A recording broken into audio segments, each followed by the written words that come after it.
कवि के सभी दर्शकों को अंजलि सिफर का अभिवादन। आप सबका दीप एक्सप्रेस न्यूज़ की पूरी टीम की तरफ से और एमडी सर तेजिंदर वालिया जी की तरफ से मैं हार्दिक स्वागत करती हूँ। हमारे आज के स्पॉन्सर NH1 पर स्थित आम्रपाली रिजॉर्ट के ओनर रोहित जैन जी का भी हार्दिक शुक्रिया और स्वागत करती हूँ। आज मैं आपकी मुलाकात अम्बाला के जिस उभरते हुए युवा कवि से, इस काव्य वाटिका के एक तेज़ी से बढ़ते हुए शजर से करवाने जा रही हूँ। वो हैं अभिषेक शुक्ला जी। अभिषेक जी, आपका हमारी पूरी टीम की तरफ से हार्दिक स्वागत। बहुत बहुत धन्यवाद दीप एक्सप्रेस न्यूज़ का और तेजिंदर वालिया जी का मुझे आमंत्रित करने के लिए, जिन्होंने मुझको यहाँ मौका दिया। और जैसा कि आपने बताया कि अम्बाला मेरा निवास स्थान, यहीं पर मैं पैदा हुआ जी। और यहीं पर Lord Mahavir Jain public school से मैंने 10वीं और 12वीं अपनी कक्षा पूरी की और उसके बाद SD कॉलेज अम्बाला छावनी से ही मैं अब BA राजनीति विज्ञान में तृतीय वर्ष का छात्र हूँ। क्या बात है। तो एक बहुत ही उभरते हुए युवा कवि, जैसे मैंने आपको बताया, और विद्यार्थी हैं ये अभी और बेहतरीन लिखते हैं। तो आज आपसे मुलाकात करना यकीनन यादगार होगा। जी बिल्कुल। अभिषेक जी, वैसे तो भी आपका बहुत छोटा सा सफ़र है, शुरुआत है, लेकिन बहुत आगे तक ये बढ़ेगा और जाएगा। तो इसकी शुरुआत के बारे में हमें कुछ बताइए कि कब आपने अपनी पहली रचना लिखी, कैसे आपको लगा कि आपके भीतर एक लेखक है, कवि है? जी, मैंने अपनी जो पहली रचना लिखी थी वो करीब 10वीं कक्षा में लिखी थी। 10वीं कक्षा में। लेकिन वही होता है कि जब उस वक्त मैंने कविता लिखी तो मुझे इतना नहीं पता था कि इन कविताओं को सहेज के रखना चाहिए जी, इन कविताओं को इतना संभाल के रखना चाहिए, क्योंकि बाद में मुझे उस वक्त नहीं इतना अंदाजा था कि शायद बाद में मुझे कविताएं ही लिखनी हो। क्या बात। तो मैं ये मानता हूँ कि जो मैंने पहली कविता अपनी लिखी वो मैंने कॉलेज के फर्स्ट ईयर में लिखी, जो कि थी देशभक्ति की एक कविता थी। क्या बात है। जो कि मैंने पंजाब यूनिवर्सिटी चंडीगढ़ में जिसको एक तरह से सुनाया था और वहाँ काफ़ी अच्छा उस पर मुझे रिस्पांस मिला। उसके बाद मैंने काफ़ी लिखना शुरू किया। तो अगर आपके पास अपनी वो पहली रचना है, मैं हमेशा जानना चाहती हूँ कि पहली रचना आप ज़रूर साझा कीजिए हमारे दर्शकों के साथ। जी, मैं ज़रूर करना चाहूँगा। वो रचना वो कुछ इस प्रकार थी कि जिसने दी है जान हुए कुर्बान, बचाई शान देश की आन, उन्हीं का गीत सुनाता हूँ। जो वतन पे हुए कुर्बान, उन्हीं का दर्द बताता हूँ। जो वतन पे हुए कुर्बान, उन्हीं का दर्द बताता हूँ। भूल गए हम सावरकर को अंडमान में अड़ा रहा, भूल गए हम सावरकर को अंडमान में अड़ा रहा। जिस पटेल की वजह से भारत अपने पांव पे खड़ा रहा, भूल गए हम सावरकर को अंडमान में अड़ा रहा। जिस पटेल की वजह से भारत अपने पांव पे खड़ा रहा। भूल गए हम भगत सिंह को, भूल गए हम भगत सिंह को, अशफाक सुखदेव ना याद रहा। याद रहा हिंदू मुस्लिम के बीच का भेद ही याद रहा। याद रहा हिंदू मुस्लिम के बीच का भेद ही याद रहा। भूल गए हम उन शेरों को, भूल गए हम उन शेरों को वतन पे झूमा करते थे। भूल गए हम उन शेरों को वतन पे झूमा करते थे। अरे मरते वक्त भी फांसी के फंदे को चूमा करते थे। मरते वक्त भी फांसी के फंदे को चूमा करते थे। है दुर्भाग्य हमारा हम झांसी की रानी को भूले। क्या बात है दुर्भाग्य हमारा हम झांसी की रानी को भूले। 27 वर्ष की आयु में जो दी कुर्बानी को भूले। भूल गए हम उन लोगों को, भूल गए हम उन लोगों को जिसने हमको आबाद किया।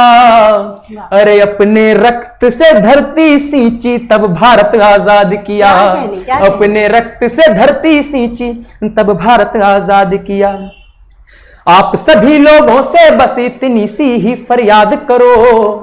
अरे जिनके रक्त के कर्जदार हम, उनके रक्त को याद करो। जिनके रक्त के कर्जदार हम, उनके रक्त को याद करो। तो ये थी मेरी पहली रचना जो मैंने कॉलेज के फर्स्ट ईयर में लिखी थी।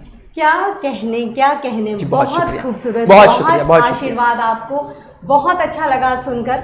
और जिसका आगाज इतना खूबसूरत है वो सफर कैसा होगा और उसका अंजाम कैसा होगा। क्या बात है। धन्यवाद। मैं अपने कार्यक्रम की बात नहीं कर रही आज के, मैं अभिषेक जी के सफर की बात कर रही हूँ। बहुत खूबसूरत आगाज, बहुत उम्दा रचना, बहुत शुक्रिया, और बहुत शुक्रिया, बेहतरीन तरीके से सुनाई आपने, मजा आ गया। बहुत शुक्रिया शुक्रिया। आप विद्यार्थी हैं तो एक लेखन के साथ अपनी पढ़ाई का सामंजस्य कैसे हो पाता है? कभी डांट पड़ती है घर में कि ये क्या कागज काले नहीं नीले करते रहते हो? नहीं, देखिए इस मामले में मैं थोड़ा सौभाग्यशाली हूँ, क्योंकि क्या मेरे घर वालों ने मुझे कभी किसी चीज़ के लिए मुझे आगे बढ़ने से रोका नहीं, चाहे जो चीज़ रही हो। फिर तो कविताओं में भी उन्होंने मेरा बहुत साथ दिया, उन्होंने कभी ये मना नहीं किया कि ये ना करो। वाह। क्योंकि इस बात के लिए मैं अपने आप को बहुत सौभाग्यशाली समझता हूँ, क्योंकि बहुत से मेरे साथ के हैं जिनको उनके घर वाले आगे नहीं जाने देते, जिनको नहीं करने देते कि आपने ये नहीं करना। लेकिन इस मामले में मैं बहुत सौभाग्यशाली हूँ, उन्होंने मुझे इस चीज़ को करने से रोका नहीं कभी। और रही बात विद्यार्थी जीवन और कविताओं के बीच में सामंजस्य बिठाने की, तो देखा जाए तो मेरी कविताओं को आगे बढ़ाने में मेरे कॉलेज का भी बहुत हाथ है। क्योंकि कॉलेज में जिस तरह से कॉम्पिटिशन्स आते रहते हैं कविताओं के, तो अगर देखा जाए तो पिछले वर्ष में ही मैंने कम से कम नहीं तो अगर अब देखा जाए तो हरियाणा के अंदर 12-15 कॉलेज में कविताएं पढ़ी हैं। क्या बात है। तो स्वरचित, आपकी स्वरचित। तो इससे एक बूस्ट मिलता है। यकीन। कॉलेज जीवन में अगर आप, ऐसा नहीं होता कि कॉलेज सिर्फ पढ़ाई के लिए ही होता है, कॉलेज में आप बहुत सी चीजें सीख सकते हैं, बहुत सा नई चीजें सीख सकते हैं। क्या बात है। बहुत ही सुंदर संदेश है कि आप पढ़ते पढ़ते भी बहुत से अपने सपने साकार कर सकते हैं। जी बिल्कुल। और कॉलेज जीवन से आपको रादर इससे बूस्ट मिला आगे बढ़ने के लिए। बिल्कुल। और कुछ आप कुछ करनाल का किस्सा जब बैक स्टेज गुफ्तगू हो रही थी तो जी, बता रहे थे, वो जरूर हमारे दर्शकों को बताइए, और वो रचना भी। जी, तो वो कुछ इस प्रकार हुआ था कि उस दिन मेरा करनाल में कंपटीशन था, करनाल के एक कॉलेज में, कॉलेज का नाम मुझे नहीं याद, तो करनाल में कंपटीशन था। उस दिन कुछ ऐसा माहौल सा बन गया था कि मैं बहुत डाउन फील कर रहा था। जी, हो जाता तो बिल्कुल, तो मेरा वहाँ पर जाने का मन नहीं था कि मैं जाऊँ और कविता पढ़ूँ, क्योंकि ट्रैवलिंग आवर्स, उसके बाद वहाँ जाके वेट करना, उसके बाद बारी आई, फिर कविता पढ़ के फिर वापसी आना, तो मतलब काफ़ी मेरा मन हो रहा था, हिम्मत नहीं हो रही थी आगे बढ़ने की। तो उस वक्त मेरे घर वालों ने मुझे बूस्ट किया, मुझे कहा कि नहीं तुमको जाना चाहिए, ऐसी कोई बात नहीं होती कि मेरा मन नहीं कर रहा है, ये वो नहीं कर रहा। तो घर वालों ने मुझको काफ़ी सपोर्ट किया उस जगह और मुझको खुद प्रेरित किया कि हाँ जाओ। फिर मैं वहाँ गया और उन्हीं का आशीर्वाद रहा कि वहाँ पर मेरा सबसे प्रथम प्राइज आया। क्या बात। तो वो एक अच्छा किस्सा था जिससे मुझे ये पता चला कि हाँ भाई, परिवार का सपोर्ट भी कोई चीज़ बहुत मायने रखती है। बिल्कुल बिल्कुल। तो वो उस प्रथम पुरस्कार वाली रचना भी, अगर वो रचना मैं जरूर यहाँ पे सुनाना चाहूँगा जी, कि कुछ इस प्रकार थी।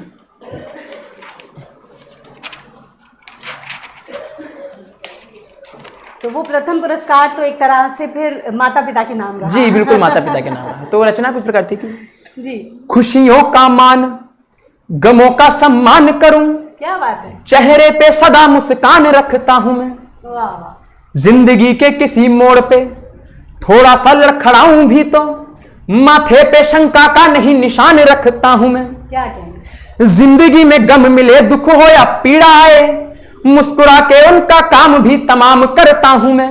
वाह। और हृदय की गहराई से आभारी ऊपर वाले का हूं, एक एक सुनने वाले को प्रणाम करता हूं मैं। हृदय की गहराई से आभारी ऊपर वाले का हूं, एक एक सुनने वाले को प्रणाम करता हूं। और इस कविता में मैंने ऑब्जर्वेशंस, छोटी छोटी ऑब्जर्वेशंस डाली हैं कि हमने खुशियों को पाने के चक्कर में जो पुरानी खुशियां थी वो हम कितनी ज्यादा खो दी हैं। हम आगे बढ़ने की राह में पिछले बहुत कुछ भुला गए हैं। तो इस कविता में ये सब है। इस पे देखिएगा कि ट्रेन की वो खिड़की वाली सीट की खुशी को अब क्या बात है, फेसबुक और व्हाट्सएप ने भुला दिया। वाह वाह। ट्रेन की वो खिड़की वाली सीट की खुशी को अब फेसबुक और व्हाट्सएप ने भुला दिया। शाम के समय में सुनसान शांत गलियों ने घर के कोने में पड़ी गेंद को रुला दिया। क्या कहने। शाम के समय में सुनसान शांत गलियों ने घर के कोने में पड़ी गेंद को रुला दिया। बड़ी बड़ी गाड़ियों की छोटी छोटी खुशियों ने साइकिल के परमानंद को भुला दिया। बड़ी बड़ी गाड़ियों की छोटी छोटी खुशियों ने साइकिल के परमानंद को भुला दिया। जोमैटो और स्विगी जैसी भोजन की दुकानों ने माँ के उन हाथों की सुगंध को भुला दिया। बेहतरीन। जोमैटो और स्विगी जैसी भोजन की दुकानों ने माँ के उन हाथों की सुगंध को भुला दिया। और छोटी छोटी और ऑब्जर्वेशन हैं, देखिएगा जी सर। कि आगे बढ़ने की चाह में, तरक्की की इस राह में जो खो दिया है हमने वो तथ्य जान लीजिए। क्या बात है। आगे बढ़ने की राह में, तरक्की की इस चाह में जो खो दिया है हमने वो तथ्य जान लीजिए। झूठी सारी खुशियां हैं, नकली आनंद है ये, झूठी खुशियों के पीछे का ये सत्य जान लीजिए। क्या बात। दिल से प्रसन्न होना और चेहरे की हंसी, दिल से प्रसन्न होना और चेहरे की हंसी, इन दोनों के मध्य के फर्क को पहचान लीजिए। कागज की कश्ती में खुशियां समाई हैं जो पानी के जहाज में नहीं है, मान लीजिए। क्या बात है। क्या कागज की कश्ती में खुशियां समाई हैं जो पानी के जहाज में नहीं है, मान लीजिए। और एक ही चीज जो शायद आप भी बहुत मिस करते होंगे कि 24 घंटे बिजली की बात तो सही है, पर खो गई अंधेरी उन रातों की प्रसन्नता। क्या बात है। बहुत खूब। 24 घंटे बिजली की बात तो सही है, पर खो गई अंधेरी उन रातों की प्रसन्नता। बिजली के जाते ही घरों से भाग आना बाहर, खो गई अनोखे जज्बातों की प्रसन्नता। बिल्कुल। बिजली के जाते ही घरों से भाग आना बाहर, खो गई अनोखे जज्बातों की प्रसन्नता। काली काली रातों की अंधेरी उन गलियों में, काली काली रातों की अंधेरी उन गलियों में, खेल कूद सुख दुख बातों की प्रसन्नता। मिलने के बाद खुशियों की बात होती थी, अब होती है महज मुलाकातों की प्रसन्नता। मिलने के बाद खुशियों की बात होती थी, अब होती है महज मुलाकातों की प्रसन्नता। और ये अंतिम दो पंक्तियां जो मेरी एक तरह से अपेक्षा है इस समाज से, कि कीकर बबूल से भरे हुए संसार में आम को भी बोइए और आम को भी काटिए। क्या बात। कीकर बबूल से भरे हुए संसार में आम को भी बोइए और आम को भी काटिए। दुख और पीड़ा से भरा हुआ संसार है ये, हाथ जोड़ विनती है खुशियां ही बांटिए। दुख और पीड़ा से भरा हुआ संसार है ये, हाथ जोड़ विनती है खुशियां ही बांटिए। तो ये थी मेरी रचना जो मैंने वहां पढ़ी, और क्या बात है। इसकी वजह से ही वहां पर, इसकी वजह से और उस केस में मैं कहूंगा मैं आपके आशीर्वाद की वजह से बहुत मुझे प्रथम पुरस्कार मिला वहां। नहीं, वाकई ये बिल्कुल डिजर्व करती है प्रथम पुरस्कार, और आपने बहुत वाकई बहुत सी यादें ताज़ा कर दी। हम लोग इंतजार किया करते थे कि बिजली जाए। बिल्कुल। तो वैसे तो खेलने के लिए कभी रात के समय बाहर निकलने नहीं देते थे, लेकिन जब बिजली जाती थी तो सब बच्चे गली के एक जगह इकट्ठे होकर और हम लोग खेला करते थे। एक चीज मैं और जोड़ना चाहूंगा कि मुझे क्या लगता है कि जो मेरी जनरेशन थी, मेरी जनरेशन है जी, वो शायद आखिरी जनरेशन है जिसके समय पे टेक्नोलॉजी नहीं थी, जिसके समय पर, जिसके बचपन में टेक्नोलॉजी नहीं थी। और इस वजह से मैं खुद को लकी मानता हूं कि हमारे बचपन में टेक्नोलॉजी नहीं थी। बहुत ही खूबसूरत बात, एक बहुत ही सहज बात में बहुत गहराई छुपी हुई है। आपने कहा कि जिनके बचपन में टेक्नोलॉजी नहीं थी, इस बात से आप अपने आप को बहुत खुशकिस्मत मानते हैं। वाकई मैं बिल्कुल रिलेट कर सकती हूं, और हम तो बहुत खुशकिस्मत थे कि हम बड़े हुए तब तक भी टेक्नोलॉजी नहीं थी। बिल्कुल। हालांकि बहुत से फायदे भी होते हैं टेक्नोलॉजी के, लेकिन वो जो दौर था बिल्कुल वो आज के बच्चे महसूस नहीं कर पाते। बिल्कुल। बहुत ही बेहतरीन रचना अभिषेक जी, वाकई बहुत शुक्रिया। तो पहला प्रथम इसका जो पुरस्कार आपको मिला ये वाकई बनता था, और बहुत से प्यारे प्यारे संदेश आपने इसमें दिए। किसी आप संस्था से भी जुड़े हैं अंबाला में, जहां आपको काव्य पाठ का मौका मिलता हो, या वैसे किसी और तरीके से? जी, संस्था से तो ऐसे मैं नहीं जुड़ा हूं, लेकिन अब अगर देखा जाए अंबाला के अंदर, मैं इस चीज को रखना भी चाहूंगा जी कि अंबाला जैसे शहर में अगर देखा जाए तो जो युवा कवि हैं उनको उभरने का मौका उतना नहीं मिल पाता।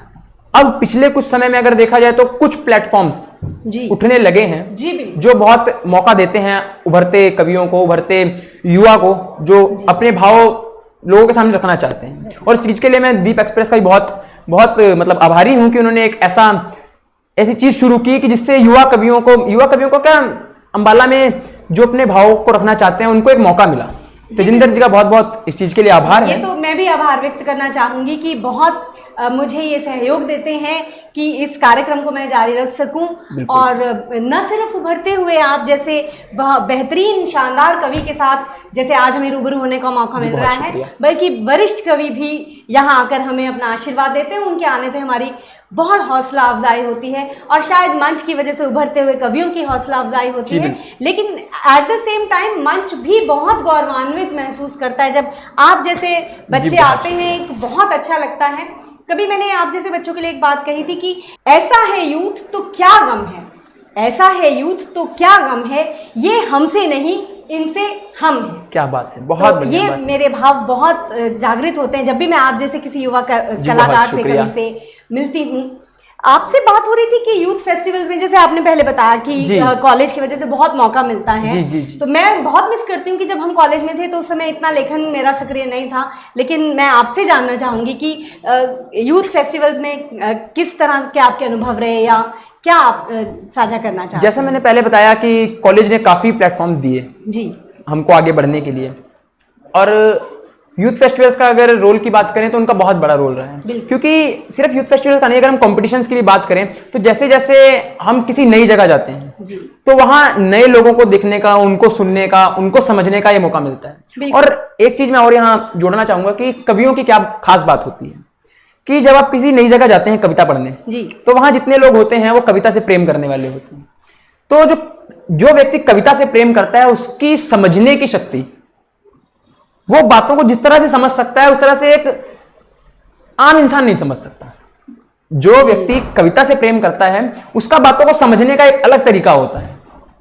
अलग तरीका कैसे कि हम जो लिखते हैं वो हमको पता होता है, लेकिन उस चीज को एक कविता से प्रेम करने वाला व्यक्ति बहुत अच्छी तरीके से समझ पाता है। तो नई नई जगह जाके नए लोगों से मिलना, उनसे सुनना, तो इस चीज का एक अपने व्यक्तित्व के ऊपर बहुत बड़ा प्रभाव होता है। प्रभाव पड़ता है। मैं आपकी बात से सहमत भी हूँ और नहीं भी, कि वो इस तरह से कि हमारे बहुत से श्रोता कवि हैं और यकीनन वो आपकी बात को बहुत अच्छे से समझ पाएंगे, लेकिन हमारे बहुत से श्रोता जो कवि नहीं भी हैं हमें बहुत अच्छी अच्छी प्रतिक्रियाएं देते हैं और समझते हैं, इंतजार करते हैं हमारे एपिसोड का, और बहुत उत्साहवर्धन करते हैं हमारे आने वाले कवियों का। जी बिल्कुल, वो तो है ही कि कवि यहाँ पे आपको निराशा नहीं होगी। कवि तब तक कवि है जब तक उसका श्रोता सुन रहा है। बिल्कुल बिल्कुल, बहुत बिना श्रोताओं के हम कुछ नहीं। कहते हैं ना, कलाकार सिर्फ तालियों का मोहताज होता है। तो जब तक श्रोता हैं तब तक हम हैं, तब तक हम हैं। बिल्कुल।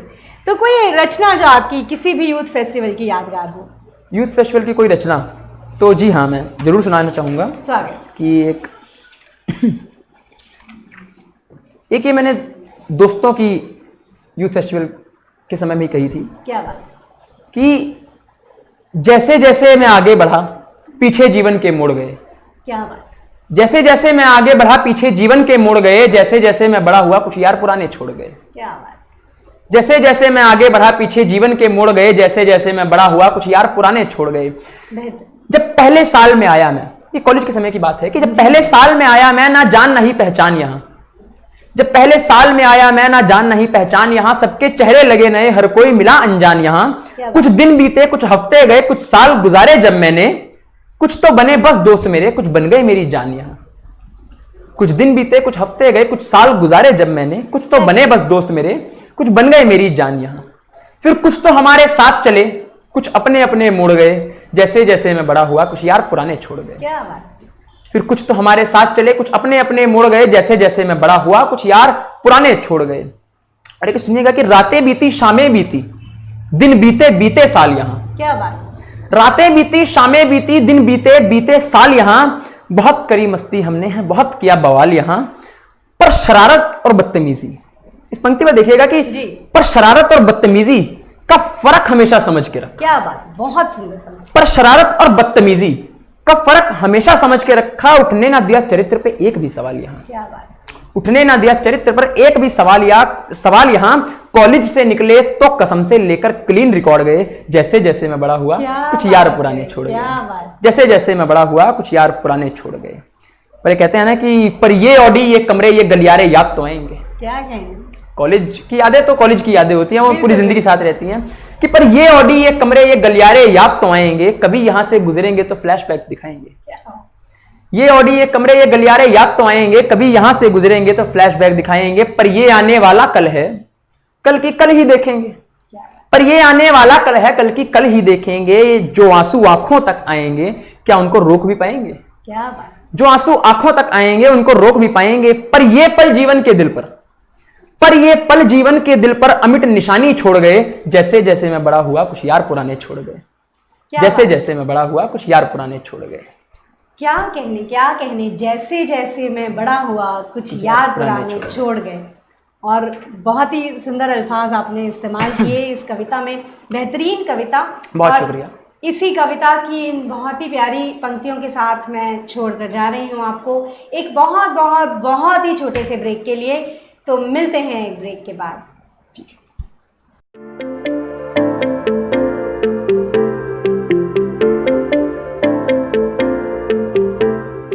ब्रेक के बाद स्वागत है आप सभी का कॉफी विद कवि की सेगमेंट कवियों का कोना में।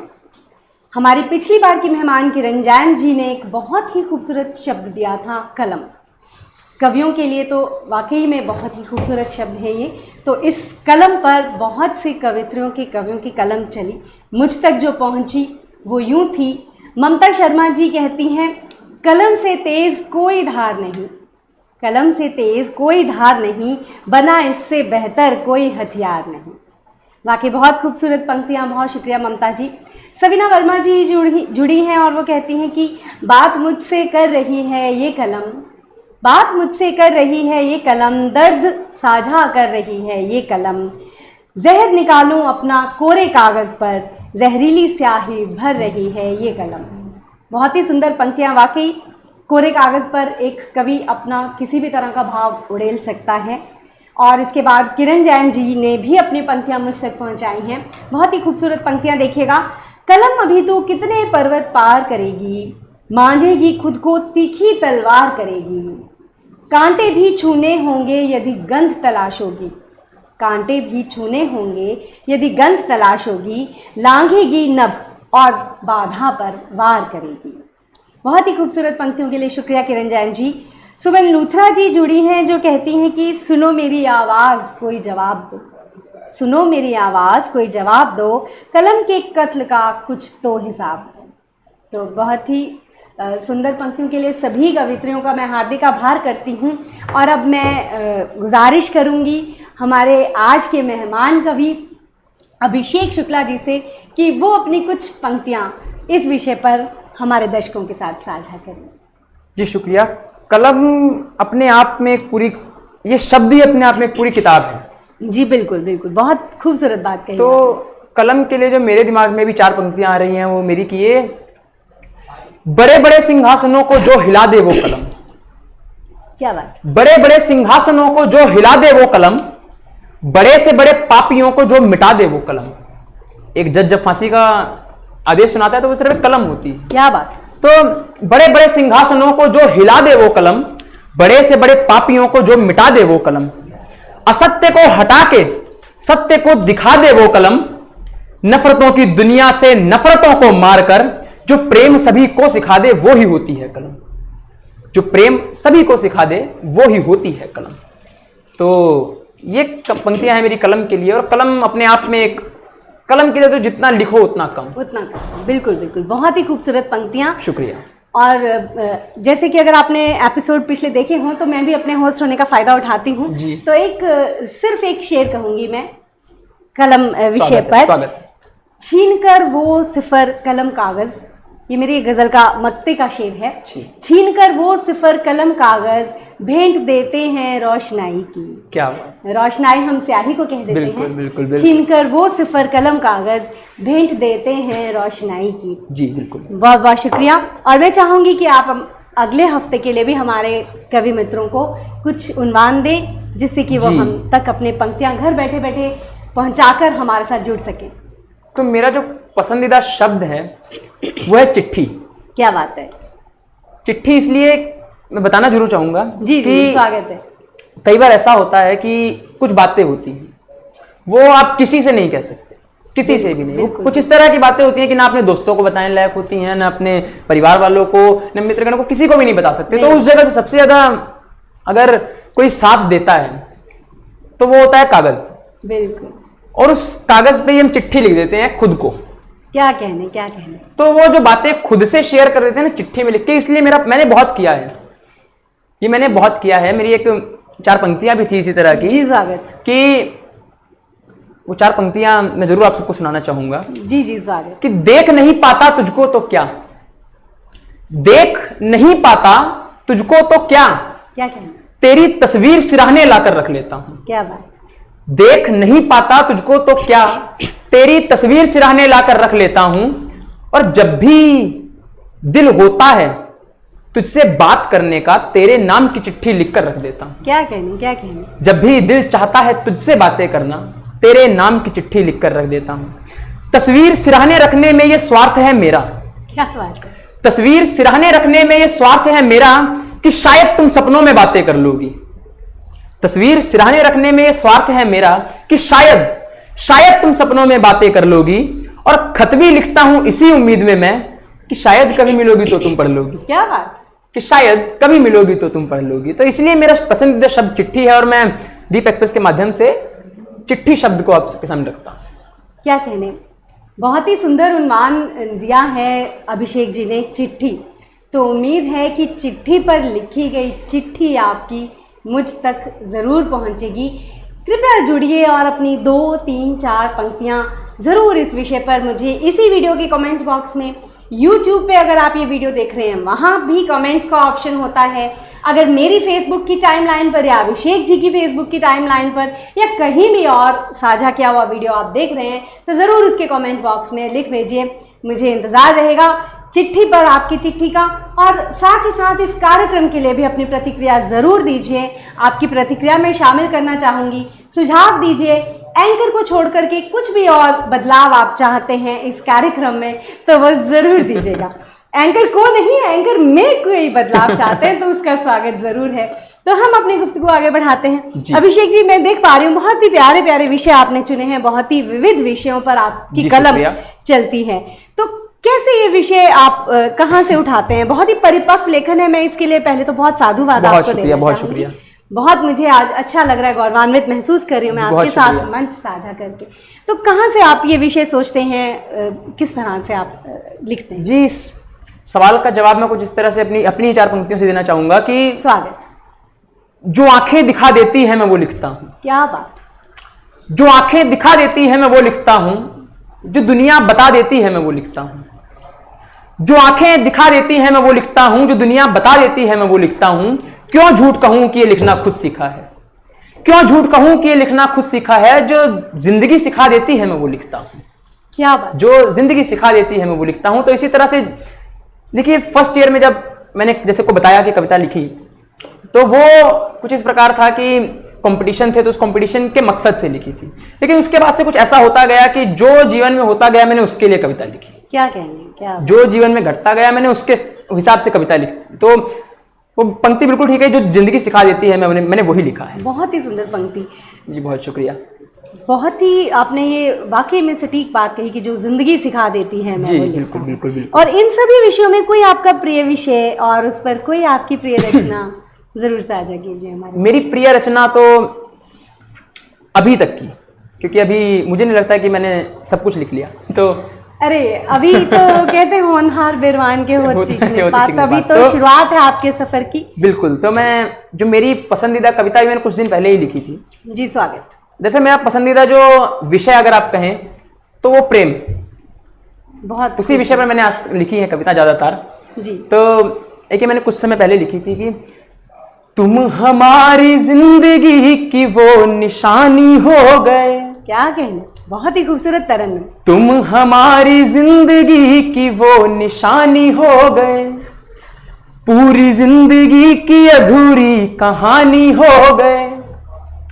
तुम हमारी जिंदगी की वो निशानी हो गए, पूरी जिंदगी की अधूरी कहानी हो गए।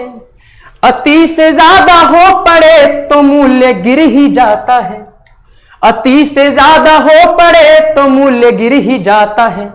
हम इतना ज्यादा रो पड़े कि आंसू पानी हो गए, हम इतना ज्यादा रो पड़े कि आंसू पानी हो गए। और इसका जो अगला आप सुनिएगा वो कुछ इस प्रकार है कि प्रेम वो ही प्रेम है जो हुआ पूरा नहीं।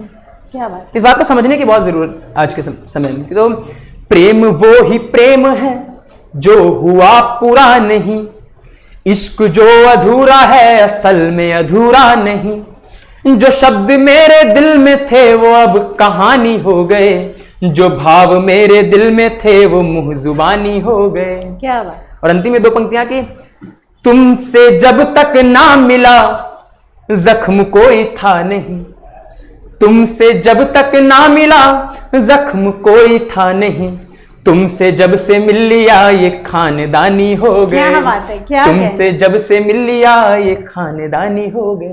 तो ये मेरी अभी कुछ पिछले समय की पसंदीदा कविता है, और बाकी मेरी जितनी लिखी मैंने सब पसंदीदा है। बिल्कुल। तो और भी बहुत कुछ है, अगर आप कहें तो एक जी जी बिल्कुल स्वागत है।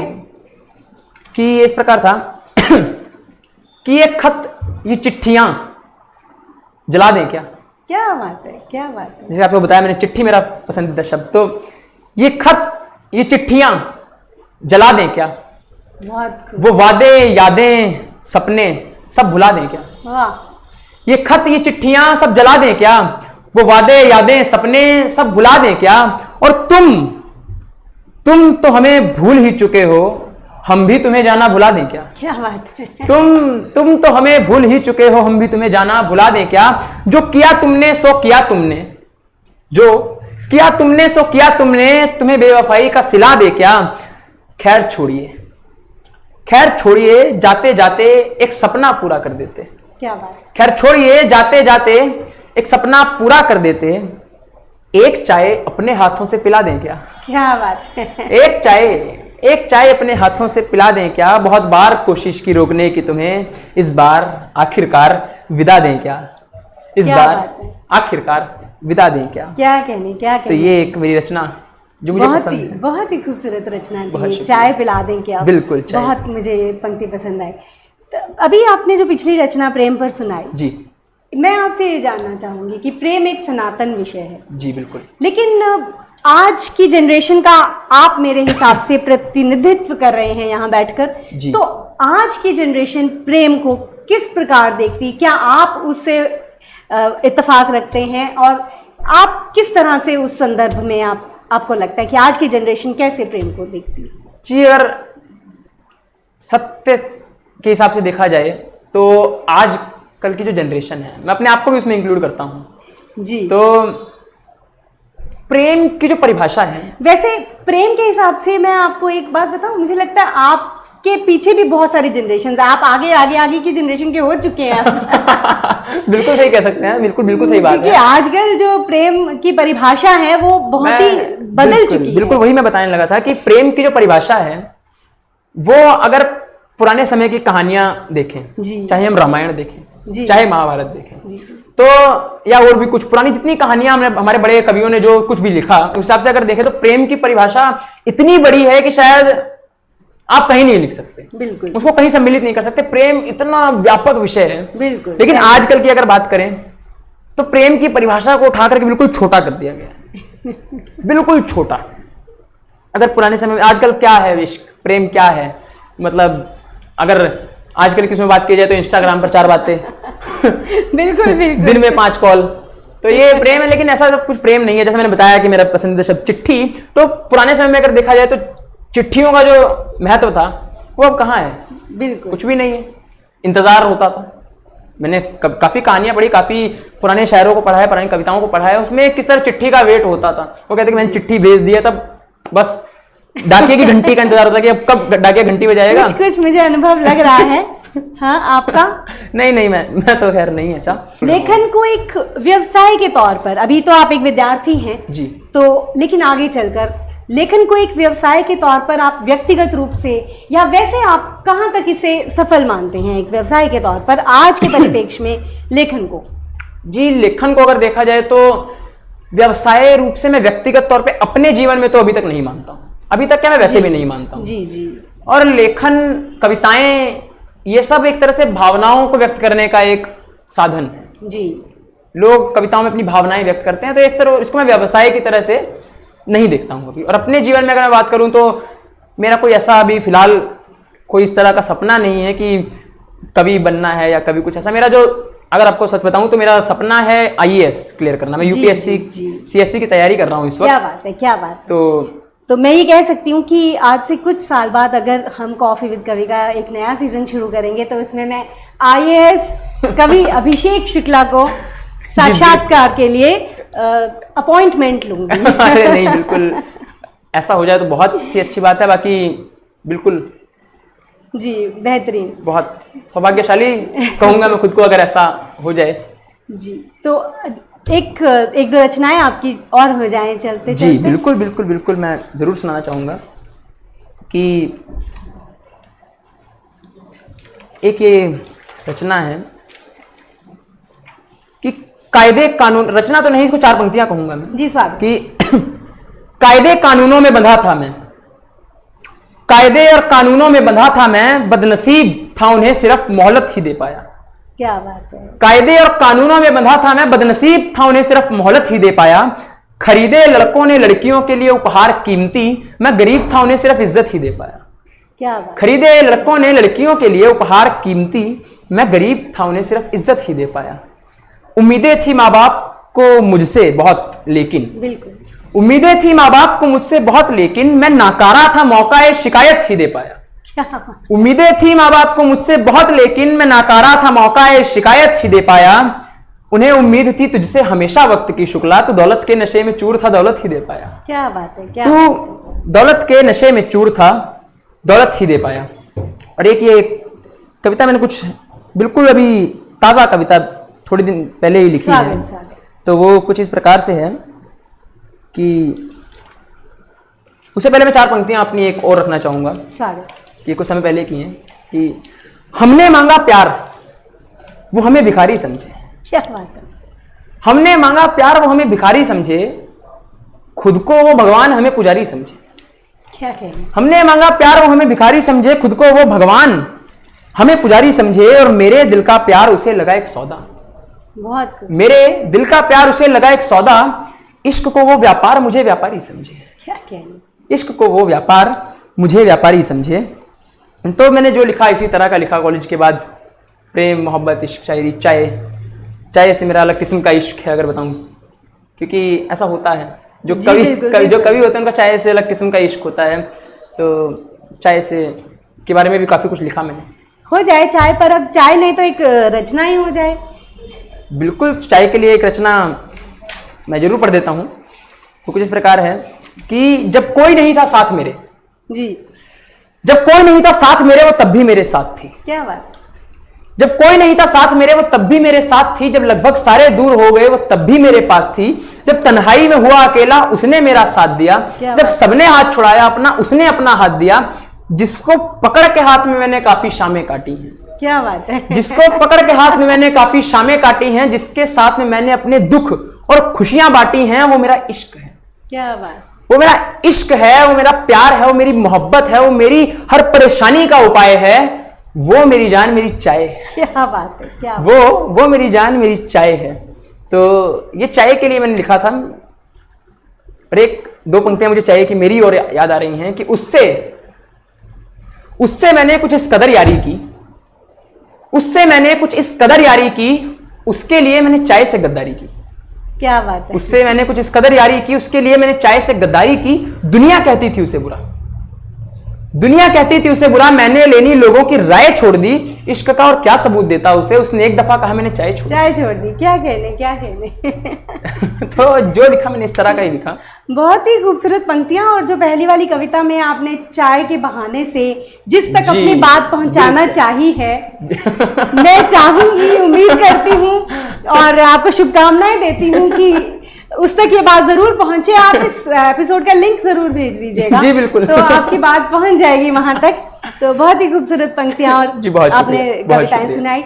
और मैं ये जानना चाहूंगी चलते चलते कि एक लेखक अभिषेक, एक कवि अभिषेक अपने आप को कैसे बांझता है। जी, अपने आप को, तो इसके लिए भी फिर मैं 4 पंक्तियां ही अपनी कहूंगा। बिल्कुल, स्वागत है। वो कुछ इस प्रकार की अपनी 4 पंक्तियों से अपने आप को ही करना चाहूंगा कि कोई भी आंखें बंद करके देख सकता है। क्या बात है। कोई भी आंखें बंद करके देख सकता है, मैं एक कमबख्त ख्वाब जैसा हूं। वाह। कोई भी आंखें बंद करके देख सकता है, मैं एक कमबख्त ख्वाब जैसा हूं। और कोई पढ़ना ही ना चाहे वो बात अलग है, वरना सच कहूं तो मैं खुली किताब जैसा हूं। क्या बात है। कोई पढ़ना ही ना चाहे वो बात अलग है, मैं सच कहूं तो एक खुली किताब जैसा। क्या कहने, क्या कहने। बहुत ही सुंदर जी, बहुत पंक्तियां और बहुत ही पठनीय किताब हैं आप जी। बहुत और आज शुक्रिया। हमने कोशिश की कि इसके कुछ पन्ने हम उलट पलट कर आपको जान सकें। आपका बहुत बहुत आभार मैं व्यक्त करती हूँ अभिषेक जी कि आप आए और आपने बहुत ही सुंदर रचनाओं से हमारे दर्शकों को आपने सुनाए और उनका मनोरंजन भी किया। और मुझे लगता है कि बहुत ही प्रेरणा आप दे रहे हैं हमारे आज के यूथ को। और ज़रूर यकीनन बहुत ऊर्जा आपसे मुझे तो मिली है, हमारे दर्शकों ने भी ज़रूर। और एक बात और कि मैं बहुत आभारी हूँ, बहुत धन्यवाद करता हूँ दीप एक्सप्रेस और तेजिंदर जी का कि वो एक मंच दे रहे हैं हर किसी को जी, जो अपने विचार प्रस्तुत कर सके और लोगों के सामने रख रहे हैं। तो इसके लिए बहुत नेक काम है, बहुत अच्छा काम है, जिसके लिए बहुत मैं आभारी भी हूँ जी, पूरे युवा वर्ग की तरफ से बहुत आभारी। बहुत बहुत शुक्रिया। और मैं भी एक बार फिर से आपका भी आभार व्यक्त करती हूँ बहुत और शुक्रिया दीप एक्सप्रेस न्यूज़ की पूरी टीम का, तेजिंदर वालिया जी का और हमारे आज के स्पॉन्सर आम्रपाली रिजॉर्ट के ऑनर रोहित जैन जी का एक बार फिर से हार्दिक आभार व्यक्त करती हूँ। उम्मीद करती हूँ आपको आज का एपिसोड पसंद आया होगा। और जैसा कि मैंने पिछले एपिसोड से शुरुआत की थी, चलते चलते आपको छोड़कर जाना चाहूँगी मैं सआदत हसन मंटो जी की एक दो पंक्तियों के साथ, जो यकीनन आपको सोचने पर मजबूर करेंगी। वो कहते हैं कि लोग कला को इतना ऊंचा रुतबा देते हैं कि उसके झंडे 7वें आसमान से मिला देते हैं, मगर क्या यह हकीकत नहीं कि हर श्रेष्ठ और महान चीज़ एक सूखी रोटी की मोहताज है। बहुत ही विचारणीय पंक्तियां हैं। आप सोचिए, अपना ख्याल रखिए। फिर मुलाकात होती है अगले एपिसोड में एक और कवि के साथ। तब तक के लिए इजाज़त चाहूँगी और अब मैं आमंत्रित करती हूँ एमडी सर तेजिंदर वालिया जी को कि वो आएँ और हमारे आज के मेहमान का सम्मान करें। हार्दिक आभार, बहुत शुक्रिया कार्यक्रम को देखने के लिए। जुड़िए रहिएगा, बहुत शुक्रिया।